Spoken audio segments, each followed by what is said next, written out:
Seorang pendaki wanita asal Brasil terjatuh ke dalam jurang sedalam ratusan meter di Gunung Rinjani. Ia masih terlihat hidup, namun proses evakuasi berlangsung selama 4 hari. Apa yang sebenarnya terjadi? Siapa yang salah? Dan kenapa evakuasinya begitu lama? Kita akan kupas semuanya secara lengkap dan jujur.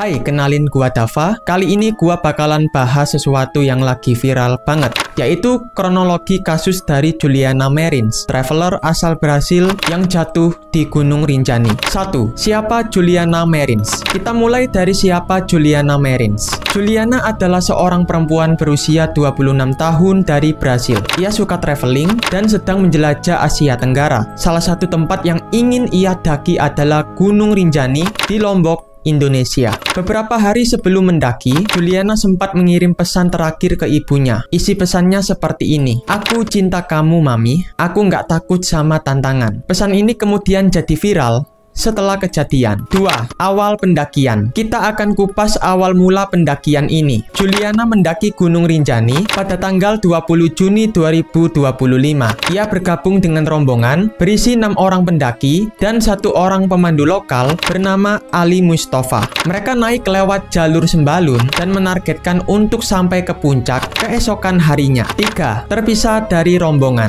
Masuk ke bagian penting, kita kupas kenapa Juliana bisa terpisah. Sekitar pukul 4 pagi, tanggal 21 Juni, saat berada di pos Cemara Nunggal, Juliana merasa kelelahan. Dia memutuskan istirahat sebentar. Pemandu dan rombongan melanjutkan jalan ke atas. Mereka mengaku hanya berjarak sekitar 3 menit jalan. Namun, setelah hampir 1 jam, saat pemandu kembali ke tempat Juliana sudah tidak ada. Pemandu melihat cahaya senter dari kejauhan, dari arah jurang. Diduga Juliana terjatuh ke bawah. 4. Proses pencarian. Kita akan kupas bagaimana proses pencariannya. Laporan ke tim SAR dilakukan pagi itu juga. Namun karena medan curam dan cuaca berkabut, pencarian tidak bisa langsung dilakukan. Pada hari Minggu, drone berhasil menemukan Juliana di tebing curam, sekitar 500-600 meter di bawah jalur pendakian.